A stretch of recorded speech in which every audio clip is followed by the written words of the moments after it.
विद्यार्थी मित्रांनो नमस्कार. स्वागत आहे तुमचं आपली शाळा जीके या आपल्या हक्काच्या यूट्यूब चॅनलवर.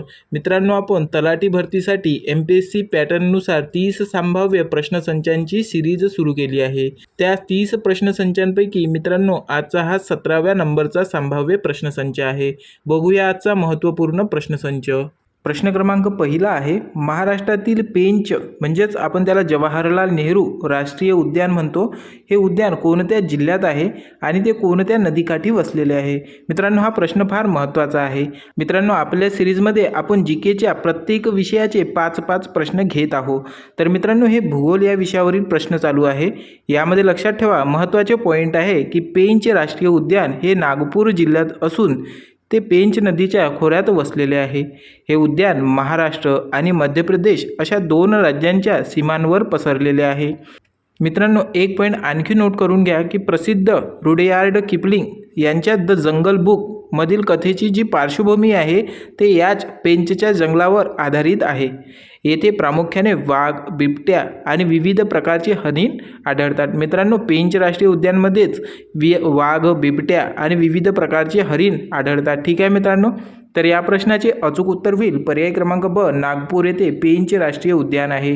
तर मित्रांनो, पेंच या नदीकाठी पेंच राष्ट्रीय उद्यान वसलेले आहे, ज्याला आपण जवाहरलाल नेहरू राष्ट्रीय उद्यान असे देखील म्हणतो. ठीक आहे मित्रांनो, पुढचा प्रश्न बघूया.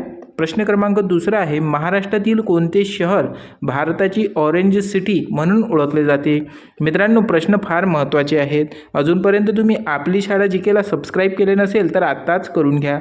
सोबतच मित्रांनो, आपल्या टेलिग्राम चॅनलवर आपण सर्व प्रकारचे अपडेट अपलोड करत असतो आणि आपला कोणता क्लास कधी होणार आहे याची देखील आपण पूर्व माहिती आपल्या टेलिग्राम चॅनलवर शेअर करत असतो. ठीक आहे मित्रांनो, प्रश्नाचे पॉईंट बघूया. खूप महत्त्वाचे प्रश्न चालू आहेत मित्रांनो आपले.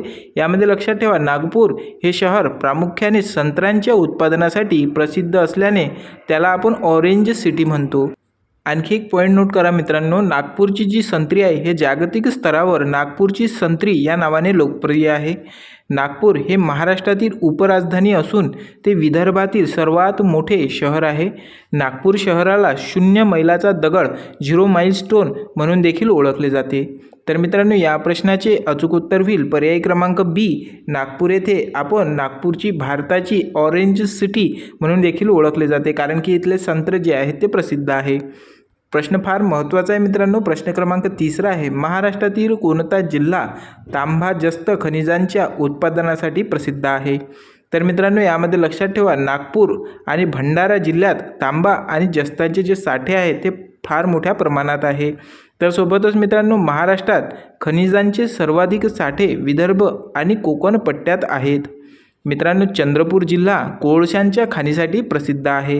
कोकण प्रामुख्याने बॉक्साईटच्या आणि लोह खनिजाचे साठे आढळतात. मित्रांनो, हे पॉईंट फार महत्त्वाचा आहे. तुमच्या जोड्या लावामध्ये खूप वेळा प्रश्न विचारले जाते. एका बाजूने तुमचे जिल्हे राहतात आणि तिथे मिळणारे खनिज साठे राहतात, त्याच्या जोड्या लावा, अशा प्रकारचे हे प्रश्न राहतात मित्रांनो. तर या प्रश्नाचे अचूक उत्तर होईल पर्याय क्रमांक ए, नागपूर हा जिल्हा तांबा आणि जस्त खनिजांच्या उत्पादनासाठी प्रसिद्ध आहे. मित्रांनो, प्रश्न आवडत असेल तर लाईक करत चला. सोबतच मित्रांनो, तुम्ही जर ग्रुपमध्ये अभ्यास करत असेल तर तुमच्या मित्रांना देखील हा क्लास शेअर करत चला. ठीक आहे मित्रांनो, प्रश्न क्रमांक चौथा आहे, महाराष्ट्रातील नावेगाव बांध हे पक्षी अभयारण्य कोणत्या जिल्ह्यात स्थित आहे. मित्रांनो, प्रश्न नोट करत चला, सोबतच तुमच्या नोट देखील काढत चला. आपल्या या क्लासमधून खूप साऱ्या नोट्स अवेलेबल होतात मित्रांनो. हे जे पॉईंट आहे आपले हे सर्वच्या सर्व रिपीटेड क्वेश्चनच आहे, परंतु आपण त्याचे पॉईंट करून तुम्हाला जास्तीत जास्त एका प्रश्नामध्ये जास्तीत जास्त प्रश्न अवेलेबल करून देण्याचा प्रयत्न करत आहोत. तर मित्रांनो, यामध्ये लक्षात ठेवा, नावेगाव बांध हे गोंदिया जिल्ह्यातील एक प्रसिद्ध राष्ट्रीय उद्यान आणि पक्षी अभयारण्य आहे. तर मित्रांनो, हे अभयारण्य आपल्या विस्तीर्ण जलाशयासाठी आणि विविध प्रकारच्या स्थलांतरित पक्ष्यांसाठी ओळखले जाते. येथे सागवान आणि बांबूंचे मोठ्या प्रमाणात वृक्ष आढळतात. मित्रांनो, गोंदिया जिल्ह्याला भात पिकवणारा जिल्हा म्हणूनही ओळखले जाते. तर मित्रांनो, हा पॉईंट खूप महत्त्वाचा आहे. नोट करून ठेवा की भात पिकवणारा जिल्हा म्हणून कोणत्या जिल्ह्याला ओळखले जाते. तर या प्रश्नाचे उत्तर होईल मित्रांनो, गोंदिया जिल्ह्याला. ठीक आहे मित्रांनो, तर या प्रश्नाचे अचूक उत्तर होईल पर्याय क्रमांक ब, गोंदिया जिल्हा. म्हणजेच गोंदिया जिल्ह्यामध्ये नावेगाव बांध हे पक्षी अभयारण्य स्थित आहे. ठीक आहे मित्रांनो, पुढचा प्रश्न बघूया. प्रश्न क्रमांक 5 आहे. महाराष्ट्रातील सर्वाधिक पर्जन्यमान होणारे ठिकाण आंबोली कोणत्या जिल्ह्यात स्थित आहे? मित्रांनो, हा प्रश्न फार महत्त्वाचा आहे. IMP आहे. तुमच्या नोटबुकमध्ये नोट करत चला. ठीक आहे मित्रांनो, यामध्ये लक्षात ठेवा, आंबोली हे थंड हवेचे ठिकाण सिंधुदुर्ग जिल्ह्यात असून येथे महाराष्ट्रात सर्वाधिक पाऊस पडतो. सोबतच हे ठिकाण सह्याद्रीच्या घटमाथ्यावर वसलेले आहे. मित्रांनो, आंबोली हे सावंतवाडी संस्थानांच्या राजांचे उन्हाळी निवासस्थान होते. येथे विविध प्रकारचे दुर्मिळ औषधी वनस्पती आणि प्राणी देखील आढळतात. तर मित्रांनो, या प्रश्नाचे अचूक उत्तर होईल पर्याय क्रमांक ब, सिंधुदुर्ग या जिल्ह्यामध्ये आंबोली हे ठिकाण स्थित आहे. ठीक आहे मित्रांनो, पुढचा प्रश्न बघूया. प्रश्न क्रमांक 6 आहे. येथे मित्रांनो आपले पॉलिटिक्स म्हणजेच राज्यशास्त्र या घटकावरील प्रश्न सुरू झालेले आहे. पॉलिटिक्समधला हा पहिला प्रश्न आहे आणि आपल्या सिरीजचा हा 6वा प्रश्न आहे. यामध्ये लक्षात ठेवा मित्रांनो, भारतीय राज्यघटनेत मौलिक कर्तव्ये कोणत्या देशाच्या राज्यघटनेकडून घेण्यात आली आहे? हा पण प्रश्न फार महत्त्वाचा आहे मित्रांनो, खूप वेळा परीक्षेमध्ये आलेला आहे, इम्पॉर्टंट आहे, नोट करा. तर मित्रांनो, यामध्ये लक्षात ठेवा की भारतीय राज्यघटनेतील मूलभूत कर्तव्ये हे रशिया म्हणजेच तत्कालीन सोव्हिएत युनियनकडून घेण्यात आली आहे. ही कर्तव्ये 42व्या घटनादुरुस्तीनुसार 1976 द्वारे भाग 4 मध्ये कलम 51 मध्ये समाविष्ट करण्यात आली आहे. तर मित्रांनो, हा पॉईंट नोट करून ठेवा की मूलभूत कर्तव्ये कोणत्या कलमामध्ये आहे? तर 51 मध्ये आहे. कोणत्या भागामध्ये आहे? तर भाग 4 मध्ये आहे. तर कोणत्या घटनादुरुस्तीनुसार मित्रांनो ते जोडण्यात आले? तर 42व्या घटनादुरुस्तीनुसार 1976 मध्ये झालेली होती. ठीक आहे मित्रांनो. तर मित्रांनो, हा पण पॉईंट नोट करा की स्वर्णसिंह समितीच्या शिफारसीनुसार ही कर्तव्ये लागू केली. तर मित्रांनो, सुरुवातीला 10 मूलभूत कर्तव्ये होती, आता ते 11 मूलभूत कर्तव्ये आहेत. ठीक आहे मित्रांनो. तर या प्रश्नाचे अचूक उत्तर होईल पर्याय क्रमांक बी, रशिया, सोव्हिएत युनियन तत्कालीन. ठीक आहे. पुढचा प्रश्न बघूया. प्रश्न क्रमांक 7 आहे. भारताचे महान्यायवादी अटॉर्नी जनरल यांची नियुक्ती कोणामार्फत केली जाते? मित्रांनो, अजूनपर्यंत जर आपले पूर्वीचे 16 प्रश्नसंच बघितले नसेल तर ते आत्ताच बघून घ्या. आपली शाळा GK ते सर्वच्या सर्व प्रश्नसंच फ्रीमध्ये अवेलेबल आहेत मित्रांनो. ही आपली फ्री सिरीज आहे. सोबतच मराठीचे क्लासेस देखील सुरू आहेत मित्रांनो आपल्या याच चॅनलवर, ते पण फ्रीमध्ये आहे. ती सप्लिमेंटरी सिरीज म्हणून आपण सुरू केलेली आहे. ठीक आहे मित्रांनो, यामध्ये पॉईंट बघूया की महान्यायवादी हे देशाचे सर्वोच्च कायदेशीर अधिकारी असतात आणि त्यांची जी नियुक्ती असते ते राष्ट्रपतींमार्फत केली जाते. कोणत्या कलमानुसार? कलम 76 नुसार. ते राष्ट्रपतीच्या मर्जी असेपर्यंत पदावर राहतात. मित्रांनो, हा पण इम्पॉर्टंट आहे, नोट करून ठेवा. ते संसदेच्या दोन्ही सभागृह बोलावू शकतात, परंतु त्यांना मतदान करण्याचा अधिकार नसतो. त्यांचे काम मित्रांनो केंद्र सरकारला कायदेशीर बाबींवर सल्ला देणे हा आहे. तर या प्रश्नाचे अचूक उत्तर होईल पर्याय क्रमांक सी, राष्ट्रपती. तर मित्रांनो, राष्ट्रपतींच्या मार्फतच महान्यायवादीची नियुक्ती केली जाते. ठीक आहे मित्रांनो, पुढचा प्रश्न बघूया. प्रश्न क्रमांक 8 आहे. राज्याचा महाधिवक्ता यांची नेमणूक कोण करते? तर मित्रांनो, यामध्ये खूप महत्त्वाचे पॉईंट आहे, लक्षात ठेवा. राज्याच्या महाधिवक्त्यांची नियुक्ती राज्याचे राज्यपाल करतात. कोणत्या कलमनुसार? कलम 165 नुसार. ते राज्याचे सर्वोच्च कायदेशीर अधिकारी असतात. त्यांची जी पात्रता असते मित्रांनो ती उच्च न्यायालयाचे न्यायाधीश होण्याइतकी असावी लागते. तर मित्रांनो, राज्याचा महाधिवक्ता राज्य विधिमंडळाच्या कामकाजात भाग घेऊ शकते. तर मित्रांनो, या प्रश्नाचे अचूक उत्तर होईल पर्याय क्रमांक सी, राज्यपाल. राज्याचा महाधिवक्ता यांची नियुक्ती राज्यपालांकडून केली जाते. ठीक आहे मित्रांनो, पुढचा प्रश्न बघूया. प्रश्न क्रमांक 9 आहे. भारतीय राज्यघटनेच्या मसुदा समितीमध्ये एकूण किती सदस्य होते? तर मित्रांनो, प्रश्न नोट करून ठेवा. IMP आहे हा प्रश्न. तर हा प्रश्न खूप महत्त्वाचा आहे, लक्षात ठेवा. भारतीय राज्यघटनेच्या काय म्हणते मित्रांनो प्रश्न? भारतीय राज्यघटनेच्या मसुदा समितीमध्ये एकूण किती सदस्य होते? खूप वेळा प्रश्न आलेला आहे, हायलाईट करून ठेवा तुमच्या नोटबुकमध्ये. तर मित्रांनो, लक्षात ठेवा, मसुदा समितीमध्ये डॉक्टर बाबासाहेब आंबेडकर एकूण 7 सदस्य होते. तर या समितीने राज्यघटनेचा मसुदा तयार केला आणि घटना समितीसमोर सादर केला. मित्रांनो, अन्य सदस्यांमध्ये अल्लादी कृष्णस्वामी अय्यर, AN गोपालस्वामी अय्यंगार यांचा समावेश होता. तर ही समिती तारीख खूप महत्त्वाची आहे मित्रांनो. तर लक्षात ठेवा, ही समिती 29 ऑगस्ट 1947 रोजी स्थापन करण्यात आली होती. तर मित्रांनो, या प्रश्नाचे योग्य उत्तर होईल पर्याय क्रमांक ब, 7 सदस्य होते. मित्रांनो, किती सदस्य होते? 7 सदस्य होते. मसुदा समितीमध्ये एकूण किती सदस्य होते मित्रांनो? 7 सदस्य होते. प्रश्न क्रमांक 10 आहे, पंचायत समितीचा सचिव म्हणून कोण काम करतो? तर मित्रांनो, यामध्ये लक्ष द्या की पंचायत समितीचा प्रशासकीय प्रमुख आणि सचिव म्हणून गटविकास अधिकारी, त्यालाच आपण ब्लॉक डेव्हलपमेंट ऑफिसर म्हणजेच BDO काम पाहतात. तर मित्रांनो, त्यांची जी नेमणूक आहे ती राज्य शासनाकडून केली जाते. पंचायत समितीचे निवडून आलेले अध्यक्ष हे राजकीय प्रमुख असतात. तर मित्रांनो, BDO हे पंचायत समितीच्या ठरावाची अंमलबजावणी करण्यासाठी जबाबदार असतात. तर या प्रश्नाचे अचूक उत्तर होईल मित्रांनो पर्याय क्रमांक ब, गटविकास अधिकारी, ज्यालाच आपण BDO असे म्हणतो. ठीक आहे मित्रांनो, पुढचा प्रश्न बघूया. प्रश्न क्रमांक 11 आहे, कोणत्या पेशव्यांच्या काळात पानिपतचे तिसरे युद्ध 1761 झाले? मित्रांनो, पानिपतचे तिसरे युद्ध कधी झाले? तर 1761 मध्ये झाले. पानिपतचे 3 युद्ध झाले होते मित्रांनो. प्रथम झाले होते 1526 मध्ये, द्वितीय झाले होते 1556 मध्ये आणि तिसरे झाले मित्रांनो 1761 मध्ये. तर तिसरे युद्ध हे कोणामध्ये झाले असा हा प्रश्न आहे. तर यामध्ये लक्षात ठेवा मित्रांनो, पानिपतचे तिसरे युद्ध 1761 मध्ये सदाशिवराव भाऊ आणि अहमदशहा अब्दाली यांच्यात झाले. हे युद्ध बाळाजी बाजीराव नानासाहेब पेशवे यांच्या काळात झाले. तर मित्रांनो, यामध्ये आणखी एक पॉईंट नोट करून ठेवा की या युद्धात मराठ्यांचा पराभव झाला, ज्यांचा मोठा मानसिक धक्का नानासाहेब यांना बसला होता. तर यामध्येच आणखी एक पॉईंट नोट करा की या पराभवानंतर मराठा साम्राज्याच्या विस्ताराला मोठी खीळ बसली. ठीक आहे मित्रांनो, या प्रश्नाचे अचूक उत्तर होईल पर्याय क्रमांक सी, बाळाजी बाजीराव, ज्यांना आपण नानासाहेब पेशवे असे देखील म्हणतो. ठीक आहे मित्रांनो, पानिपतची लढाई हा पॉईंट खूप महत्त्वाचा आहे, त्यामुळे हे सर्वच्या सर्व युद्ध मित्रांनो तुम्ही तुमच्या नोटबुकमध्ये नोट करून ठेवा. सोबतच पुढचा प्रश्न बघूया. प्रश्न क्रमांक 12 आहे, महाराष्ट्रातील वारकरी संप्रदायाचा पाया कोणाच्या विचारांनी घातला होता? मित्रांनो, आपले इतिहास या घटकावरील प्रश्न सुरू आहेत. ठीक आहे मित्रांनो, तर यामध्ये लक्षात ठेवा की संत ज्ञानेश्वरांनी ज्ञानेश्वरीच्या माध्यमातून वारकरी संप्रदायाचा पाया रचला. तर मित्रांनो, संत नामदेवांनी या संप्रदायाचा प्रचार पंजाबपर्यंत केला. तर संत तुकारामांनी अभंगवाणीतून भक्तिमार्गाची शिकवण दिली. पंढरपूर हे वारकरी संप्रदायाचे मुख्य केंद्र मानले जाते.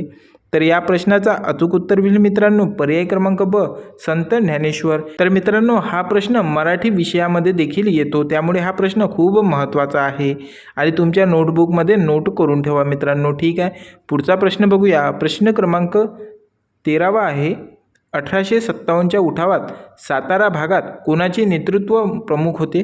मित्रांनो, 1857चा उठाव हा फार महत्त्वाचा आहे, त्यामुळे यावेळी जेवढे काही प्रश्न बनतात ते सर्वच्या सर्व तुम्ही पाठच करून ठेवा. ठीक आहे, तर यामध्ये पॉईंट लक्षात ठेवा मित्रांनो, रंगू बापूजी गुप्ते हे सातारा संस्थानाच्या छत्रपतीचे वकील होते.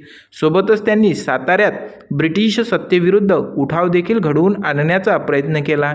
त्यांना मित्रांनो या कार्यासाठी पकडण्यासाठी ब्रिटिशांनी मोठ्या प्रमाणात सर्च मोहीम देखील राबवली होती. तर मित्रांनो, क्रांतिकारकांच्या इतिहासात अत्यंत आदराने घेतले जाणारे नाव यांचे होते. तर मित्रांनो, या प्रश्नाचे अचूक उत्तर होईल पर्याय क्रमांक ए, रंगो बापूजी गुप्ते. रंगो बापूजी गुप्ते. ठीक आहे मित्रांनो, पुढचा प्रश्न बघूया. प्रश्न क्रमांक 14 आहे, स्वामी दयानंद सरस्वती यांनी कोणत्या समाजाची स्थापना केली? मित्रांनो, प्रश्न फार महत्त्वाचा आहे. यामध्ये लक्षात ठेवा की स्वामी दयानंद सरस्वती यांनी 1857 मध्ये मुंबई हाय समाजाची स्थापना केली. मित्रांनो, एक पॉईंट आणखी नोट करून ठेवा की ह्या समाजाची जी ब्रीद वाक्य होते ते होते वेदांकडे परत चला, त्यालाच आपण बॅक टू द वेदास असे म्हणतो. त्यांनी मित्रांनो पाखंडी प्रथा आणि अंधश्रद्धेवर कडाडून टीका केली.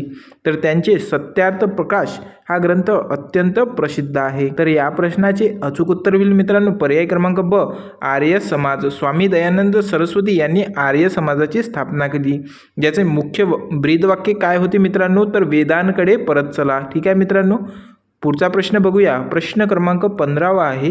राजा राममोहन रॉय यांना राजा ही पदवी कोणी दिली? मित्रांनो, हा प्रश्न फार महत्त्वाचा आहे. राजा राममोहन रॉय यांना राजा ही पदवी कोणी दिली असा प्रश्न आहे. तर यामध्ये लक्षात ठेवा मित्रांनो, मुघल सम्राट अकबर दुसऱ्याने आपली पेन्शन वाढवण्यासाठी राजा राममोहन रॉय यांना ब्रिटनला पाठवले होते. तेव्हा त्यांना राजा ही पदवी दिली. त्यांना भारतीय प्रबोधनाचे जनक असे म्हटले जाते. सोबतच त्यांनी सतीप्रथा बंदीसाठी मोठे आंदोलन केले. मित्रांनो, हा पॉईंट खूप महत्त्वाचा आहे आणि हा प्रश्न IMP आहे. इथे नोट करून ठेवा की त्यांनी सतीप्रथा बंदीसाठी मोठे आंदोलन घडवून आणले. सोबतच मित्रांनो, ब्राह्मो समाजाची स्थापना त्यांनीच केली. राजा राममोहन रॉय यांनी ब्राह्मो समाजाची स्थापना केली. ठीक आहे मित्रांनो. तर या प्रश्नाचे अचूक उत्तर होईल पर्याय क्रमांक ब, मुघल सम्राट अकबर दुसरा. मुघल सम्राट अकबर दुसरा यांनीच राजा ही पदवी दिली. कुणाला? तर राजा राममोहन रॉय यांना दिली. ठीक आहे मित्रांनो. तर मित्रांनो, यामध्ये एक पॉईंट लक्षात ठेवा की सतीप्रथा बंदी कायदा कधी केला आणि तो कोणी केला? या प्रश्नाचे जर उत्तर मित्रांनो तुम्हाला माहीत असेल तर कमेंट बॉक्समध्ये आत्ताच सांगा. ठीक आहे मित्रांनो. पुढचा प्रश्न बघूया. प्रश्न क्रमांक 16 आहे. भारतात आर्थिक नियोजन ही संकल्पना कोणत्या देशाकडून घेण्यात आली? प्रश्न फार महत्त्वाचा आहे मित्रांनो. अर्थशास्त्र या विषयावरील आपले प्रश्न सुरू झालेले आहेत. तर मित्रांनो, आपण प्रत्येक विषयाचे 5-5 प्रश्न बघत आहोत. ठीक आहे मित्रांनो. यामध्ये लक्षात ठेवा की भारतातील पंचवार्षिक योजना किंवा आर्थिक नियोजनाची पद्धत सोव्हिएट युनियन म्हणजेच रशियाकडून घेतली आहे. 1950 भारताने नियोजन आयोग स्थापन केले होते. पहिले नियोजन आयोग 15 मार्च 1950 रोजी सुरू झाले. मित्रांनो, पहिले नियोजन आयोग कधी सुरू झाले? 15 मार्च 1950 या दिवशी सुरू झाले. ठीक आहे मित्रांनो. सध्या या जागी आपण नीती आयोग कार्यरत आहे. सुरुवातीला मित्रांनो नियोजन आयोग हे त्याचे नाव होते, ते नाव बदलून नीती आयोग ठेवण्यात आले. हा प्रश्न मित्रांनो, या पॉईंटवरील हा प्रश्न आपण मागच्या क्लासमध्ये देखील घेतलेला आहे, परंतु हा प्रश्न वेगळा आहे. ठीक आहे मित्रांनो. तर या प्रश्नाचे अचूक उत्तर होईल पर्याय क्रमांक ब, रशिया. पर्याय क्रमांक ब, रशिया. ठीक आहे. पुढचा पॉईंट बघूया मित्रांनो. प्रश्न क्रमांक 17 आहे. रिझर्व्ह बँकेचे पहिले भारतीय गव्हर्नर कोण होते? मित्रांनो, नोट करून ठेवा. हा प्रश्न तुमच्या नोटबुकमध्ये खूप महत्त्वाचा आहे. तर यामध्ये लक्षात ठेवा मित्रांनो की C.D. देशमुख हे रिझर्व्ह बँकेचे पहिले भारतीय गव्हर्नर होते. मित्रांनो, हा प्रश्न काय आहे की भारतीय गव्हर्नर कोण होते असा प्रश्न आहे. तर हा प्रश्नाचे उत्तर आहे मित्रांनो C.D. देशमुख हे रिझर्व्ह बँकेचे पहिले भारतीय गव्हर्नर होते. तर यामध्येच आणखी एक पॉईंट आहे की ओसबोर्न स्मिथ हे RBIचे पहिले गव्हर्नर होते. मित्रांनो, प्रश्न कन्फ्युजन होऊ शकते की RBIचे पहिले गव्हर्नर जर कोण म्हटले तर ओसबोर्न स्मिथ आणि भारतीय असा शब्द आला तर ते झाले C.D. देशमुख. ठीक आहे मित्रांनो. त्यासोबतच एक पॉईंट आणखी नोट करा की RBIची जी स्थापना आहे ते 1935 झाली. कधी झाली RBIची स्थापना? 1935. C.D. देशमुख नंतर भारताचे वित्तमंत्रीही देखील राहिले होते. मित्रांनो, C.D. देशमुख जे आहे ते नंतर भारताचे वित्तमंत्रीही राहिलेले आहेत. तर मित्रांनो, यामध्ये नोट करण्यासाठी पॉईंट कोणते आहे? तर रिझर्व्ह बँकेचे पहिले गव्हर्नर कोण होते असा प्रश्न आला तर प्रश्नाचे उत्तर होईल ओसबोर्न स्मिथ. परंतु रिझर्व्ह बँकेचे पहिले भारतीय गव्हर्नर कोण होते असा प्रश्न आला तर मग उत्तर होईल C.D. देशमुख. ठीक आहे मित्रांनो. या प्रश्नाचे अचूक उत्तर होईल पर्याय क्रमांक बी, C.D. देशमुख. पुढे जाऊयात मित्रांनो. प्रश्न क्रमांक 18 आहे. मित्रांनो, प्रश्न आवडत असेल तर लाईक करत चला. सोबतच तुमच्या मित्रांना देखील हा क्लास शेअर करत चला. ठीक आहे मित्रांनो. आपले टेलिग्राम चॅनल देखील जॉईन करू शकता तुम्ही. त्यावर सर्व प्रकारचे अपडेट आपण उपलब्ध करून देत असतो. तर मित्रांनो, प्रश्न हा फार महत्त्वाचा आहे. लक्षात ठेवा. भारतात सर्वात जास्त उत्पन्न देणारा कर कोणता आहे? तर मित्रांनो, यामध्ये पॉईंट खूप महत्त्वाचे आहे. GST हा सध्या भारतातील अप्रत्यक्ष करांपैकी सर्वात जास्त उत्पन्न देणारा कर आहे. मित्रांनो, GST 1 जुलै 2017 रोजी लागू करण्यात आला. मित्रांनो, 2 पॉईंट खूप महत्त्वाचे आहे. GST हा अप्रत्यक्ष करापैकी सर्वात जास्त उत्पन्न देणारा कर आहे. तर GST हा कर कधी लागू करण्यात आला असा जर प्रश्न आला मित्रांनो तर होईल 1 जुलै 2017 पासून GST हा कर लागू करण्यात आला. तर मित्रांनो, यामध्येच एक पॉईंट आणखी नोट करा की याचा जो मुख्य उद्देश आहे एक देश एक कर या संकल्पनेवर आपला GST हा कर आधारित आहे. तर मित्रांनो आणखी एक पॉईंट खूप महत्त्वाचा आहे की यामुळे व्यापार करणे देखील सुलभ झालेले आहे। तर या प्रश्नाचे अचूक उत्तर होईल मित्रांनो पर्याय क्रमांक बी GST। भारतात सर्वात जास्त उत्पन्न देणारा कर कोणता आहे? तर GST हा आहे। ठीक आहे मित्रांनो, प्रश्न क्रमांक 19 आहे, गरिबी हटाव हा नारा कोणत्या पंचवार्षिक योजनेत दिला आहे? मित्रांनो खूप महत्त्वाचा हा प्रश्न आहे, यामध्ये पॉईंट पण खूपच महत्त्वाचे घेतलेले आहेत। तर लक्षात ठेवा 5व्या पंचवार्षिक योजनेत इंदिरा गांधी यांनी गरिबी हटाव हा नारा दिला। कोणत्या पंचवार्षिक योजनेत दिला मित्रांनो? 5व्या पंचवार्षिक योजनेमध्ये दिला। ही योजना 1974 ते 1978 दरम्यान राबवण्यात आली। तर मित्रांनो नोट करून ठेवा, गरिबी हटाव हा नारा कोणत्या पंचवार्षिक योजनेमध्ये दिला? तर 5व्या पंचवार्षिक योजनेमध्ये दिला। कोणी दिला? इंदिरा गांधीजी यांनी दिला। ही योजना कधीपर्यंत राबवण्यात आली मित्रांनो? 1974 ते 1978 या दरम्यान राबवण्यात आली। सोबतच मित्रांनो या योजनेत सामाजिक कल्याणावर अधिक भर दिला गेला होता, तसेच रोजगार वाढवण्यावर भर देखील देण्यात आलेला होता मित्रांनो। परंतु एक पॉईंट इथं खूप महत्त्वाचा आहे, 5वी पंचवार्षिक योजना खूप परीक्षेमध्ये प्रश्न विचारलेले आहेत मित्रांनो। यावर गरिबी हटाव हा नारा 5व्या पंचवार्षिक योजनेमध्ये दिला आणि या योजनेचा कार्यकाळ होता मित्रांनो 1974 ते 1978। हा पॉईंट खूप महत्त्वाचा आहे, नोट करून ठेवा। ठीक आहे, तर या प्रश्नाचे अचूक उत्तर होईल पर्याय क्रमांक सी। 5वी पंचवार्षिक योजनेमध्ये गरिबी हटाव हा नारा दिला गेला, त्याचा कार्यकाळ होता 1974 ते 1978। मित्रांनो आता जरी तुम्हाला हे प्रश्न खूपच सोपे वाटत असेल आणि या तारखा तुम्हाला एवढ्या सोप्या वाटत असेल की एक वेळा पाहिल्याबरोबरच पाठ राहत असेल, परंतु 2च दिवसांनी तुम्ही ही तारीख पहा मित्रांनो आणि हा प्रश्न पहा, पूर्णतः तुम्ही टोटली विसरून जाल हा प्रश्न। आणि जेव्हा तुमच्याजवळ परीक्षा येते ना मित्रांनो आणि पेपर हातात येते, तेव्हा तुम्हाला काहीच सुचणार नाही की ह्या प्रश्नाचे उत्तर काय आहे। त्यामुळे सर्वात बेस्ट पर्याय आहे, सर्वात जास्त यावर रिव्हिजन करा, तुमच्या मित्रांपर्यंत ह्या प्रश्न पोचवा आणि त्यांच्याशी डिस्कस करा की याचं उत्तर काय होईल। अशा प्रकारचे प्रश्न ज्यावेळेस तुम्ही फ्रेंड सर्कलमध्ये मित्रांनो डिस्कस करता, त्यावेळेस याचे तुम्हाला समजण्याची जी पद्धत आहे ती ॲटोमॅटिक वाढून जाते आणि तुम्हाला ॲटोमॅटिक लक्षात राहते मित्रांनो। ठीक आहे, प्रश्न क्रमांक 20 आहे, क्षेत्रीय ग्रामीण बँक म्हणजेच RRB ची स्थापना कोणत्या वर्षी झाली? तर मित्रांनो यामध्ये खूप महत्त्वाचे पॉईंट आहे, तर लक्षात ठेवा क्षेत्रीय ग्रामीण बँक म्हणजेच RRB ची स्थापना 2 ऑक्टोबर 1975 रोजी झाली। याचा जो उद्देश आहे हा ग्रामीण भागाला स्वस्त दरात कर्ज उपलब्ध करून देणे आणि हे बँक प्रामुख्याने शेती आणि लहान उद्योगासाठी कर्ज देते। तर मित्रांनो नाबार्ड या बँकांच्या देखरेखीचे काम हेच पाहते। ठीक आहे मित्रांनो, या प्रश्नाचे अचूक उत्तर होईल पर्याय क्रमांक बी। पर्याय क्रमांक बी 1975 रोजी क्षेत्रीय ग्रामीण बँकची स्थापना झाली। ठीक आहे, पुढचा प्रश्न बघूया, प्रश्न क्रमांक 21 आहे, मानवी शरीरात हाडांची एकूण संख्या किती असते? मित्रांनो प्रश्न फार महत्त्वाचा आहे, विज्ञान या घटकावर आपले प्रश्न सुरू झालेले आहे। तर यामध्ये पॉईंट नोट करून ठेवा, प्रौढ मानवी शरीरात एकूण 206 हाडे असतात। तर मित्रांनो लहान मुलामध्ये ही संख्या सुरुवातीला फार जास्त असते, पण जेव्हा वाढ होते ना मित्रांनो तेव्हा ही हाडांची संख्या कमी कमी होत जाते। सर्वात मोठे जे हाड आहे मित्रांनो त्याला आपण फेमर कोणते मांडीचे हाड म्हणतो। मानवी शरीरातील सर्वात मोठे हाड जे आहे ते मांडीचे हाड आहे। तर मानवी शरीरातील सर्वात लहान हाड जे आहे मित्रांनो ते कानातील आहे, त्याला आपण स्टेपिस असे म्हणतो। तर या प्रश्नाचे अचूक उत्तर होईल पर्याय क्रमांक ब 206 मानवी शरीरातील हाडांची संख्या किती असते?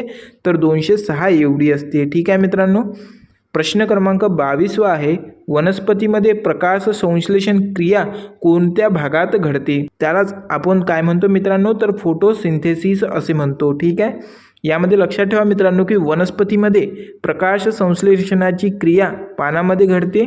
पानामध्ये हरित द्रव्य असते जे सूर्यप्रकाश शोषून घेते। या क्रियेत वनस्पती अन्न, ग्लुकोज आणि ऑक्सिजन तयार करतात।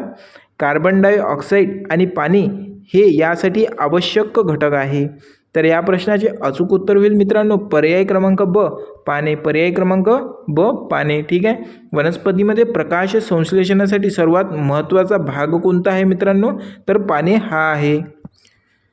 प्रश्न क्रमांक 23 आहे, कोणत्या वायूला हसविणारा वायू म्हणजेच लाफिंग गॅस म्हणतो? तर मित्रांनो, हा प्रश्न परीक्षेमध्ये खूप वेळा विचारलेला आहे. रिपीटेड क्वेश्चन आहे, तुमच्या नोटबुकमध्ये नोट करून ठेवा. तर या प्रश्नामध्ये पॉईंट बघा मित्रांनो, महत्त्वाचे आहेत. नायट्रस ऑक्साईड म्हणजेच N2O ला हसवणारा वायू म्हणतात. वैद्यकीय क्षेत्रात याचा उपयोग भूल देण्यासाठी केला जातो. मित्रांनो, पॉईंट खूप महत्त्वाचा आहे. वैद्यकीय क्षेत्रामध्ये याचा उपयोग कशासाठी होतो? तर भूल देण्यासाठी होतो. या वायूचा वापर शस्त्रक्रियेच्या वेळी रुग्णाला शांत ठेवण्यासाठी होतो. मित्रांनो, जास्त प्रमाणात हा वायू घेतल्यास व्यक्ती हसायला देखील लागतो. तर या प्रश्नाचे अचूक उत्तर होईल पर्याय क्रमांक ब, नायट्रस ऑक्साईड. याचे रेणुसूत्र काय आहे? N2O. मित्रांनो, N2O. ठीक आहे मित्रांनो, N2O हे याचे रेणुसूत्र आहे.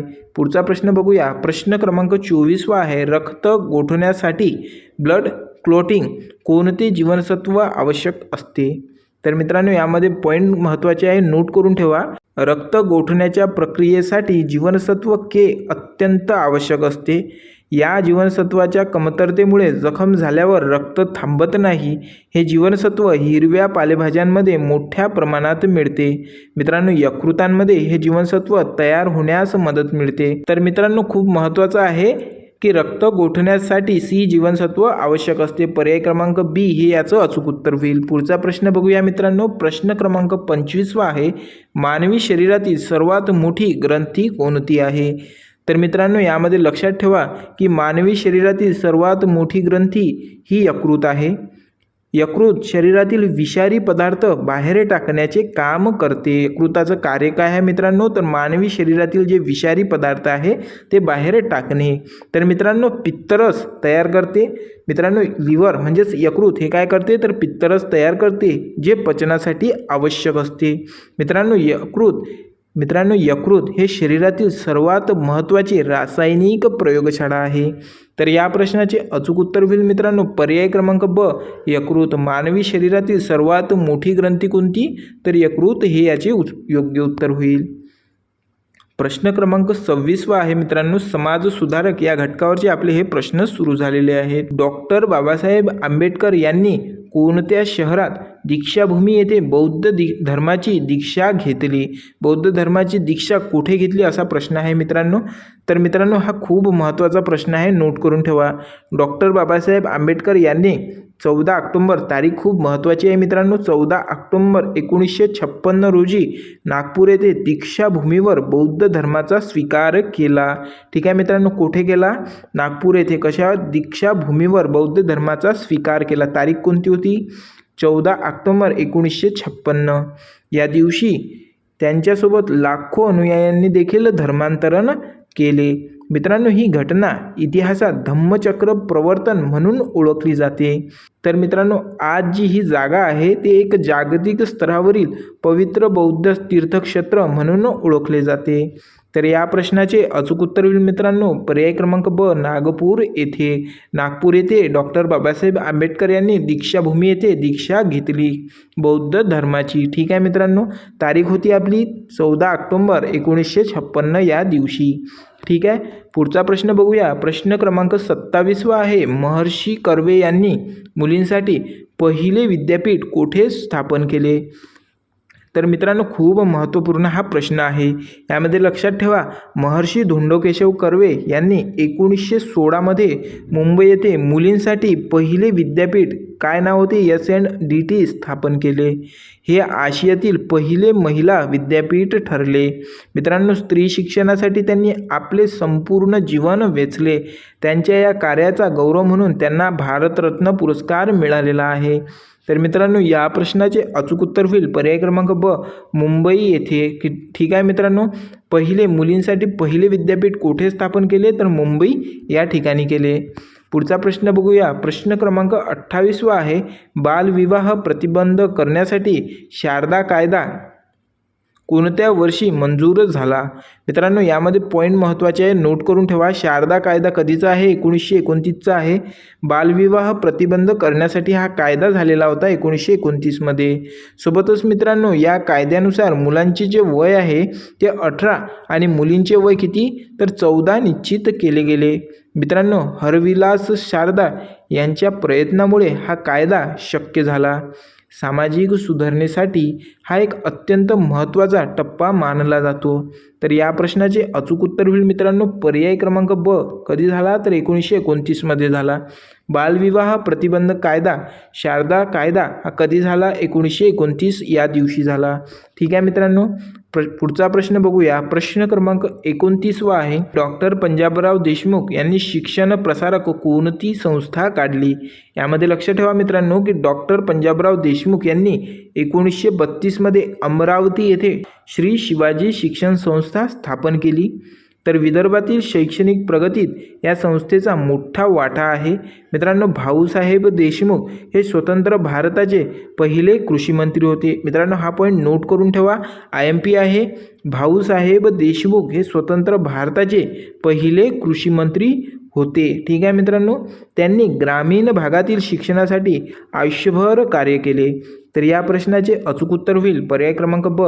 श्री शिवाजी शिक्षण संस्था. श्री शिवाजी शिक्षण संस्था. प्रश्न क्रमांक 30वा आहे. महात्मा फुले यांना महात्मा ही पदवी कुणी दिली? मित्रांनो, हा प्रश्न फार महत्त्वाचा आहे. मित्रांनो, अजूनपर्यंत जर तुम्ही आपली टेलिग्राम चॅनल जॉईन केले नसेल तर आत्ताच करून घ्या. सोबतच आपली शाळा जीकेला देखील सबस्क्राईब करून घ्या मित्रांनो, जेणेकरून कुठल्याही प्रकारचे क्लास आणि अपडेट तुमच्याकडून मिस होणार नाही. तर मित्रांनो, यामध्ये खूप महत्त्वाचे पॉईंट आहे, नोट करा. महात्मा ज्योतिराव फुले यांना महात्मा ही पदवी 11 मे 1888 रोजी मुंबई येथील एका जाहीर सभेत विठ्ठलराव कृष्णाजी वाडेकर यांनी दिली. त्यांना समाज सुधारणेच्या कार्यामुळे जनतेने त्यांना ही सन्मान दिला.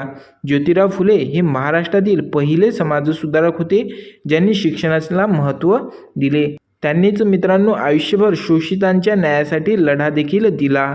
तर मित्रांनो, या प्रश्नाचे अचूक उत्तर होईल पर्याय क्रमांक सी. विठ्ठलराव कृष्णाजी वाडेकर. मित्रांनो, महात्मा ही पदवी कुणी दिली? तर विठ्ठलराव कृष्णाजी वाडेकर. मित्रांनो, हे 30 आपले आजचे खूप महत्त्वाचे प्रश्न होते. 17व्या प्रश्नसंचामध्ये आज आपण खूप महत्त्वाचे प्रश्न घेतलेले आहेत मित्रांनो. सोबतच एक पॉईंट आणखी लक्षात ठेवा मित्रांनो की अजूनपर्यंत तुम्ही तुमच्या मित्रांपर्यंत हे क्लास पोहोचवली नसेल मित्रांनो तर आत्ताच पोहोचवा, कारण की ही 30 प्रश्नसंचांची सिरीज खूप महत्त्वाची आहे. यामध्ये आपण सर्वच्या सर्व रिपीट झालेले प्रश्न घेतलेले आहे. जे तुमचे आत्तापर्यंत MPSC पॅटर्ननुसार प्रश्न झालेले आहे मित्रांनो, ते सर्वच्या सर्व आपण या क्लासमध्ये घेतलेले आहे. सोबतच मित्रांनो, अजून आपले यापुढे आणखी 13 संभाव्य प्रश्नसंच राहिलेले आहेत. ते देखील तुमच्याकडून मिस होणार नाही यासाठी आपली शाळा जीकेला आत्ताच सबस्क्राईब करून घ्या. मित्रांनो, तुम्ही अजूनपर्यंत आपली मराठीची सप्लिमेंटरी सिरीज पाहिली नसेल तर ते आत्ताच आपल्या चॅनलवर जाऊन बघून घ्या. त्यामधला आपण एक क्लास अपलोड केलेला आहे. आता लवकरच आज किंवा उद्या दुसरा क्लास येणार आहे.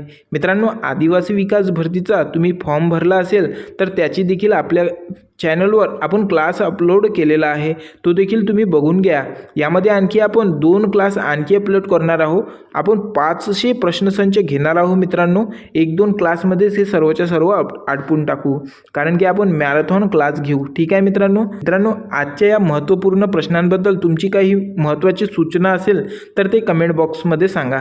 आपण त्यावर देखील पुढच्या क्लासमध्ये नक्कीच इम्प्लिमेंट करू. ठीक आहे मित्रांनो, पुन्हा भेटूया 18व्या प्रश्नसंचांमध्ये. तोपर्यंत मित्रांनो अभ्यास करा, रिव्हिजन करत राहा.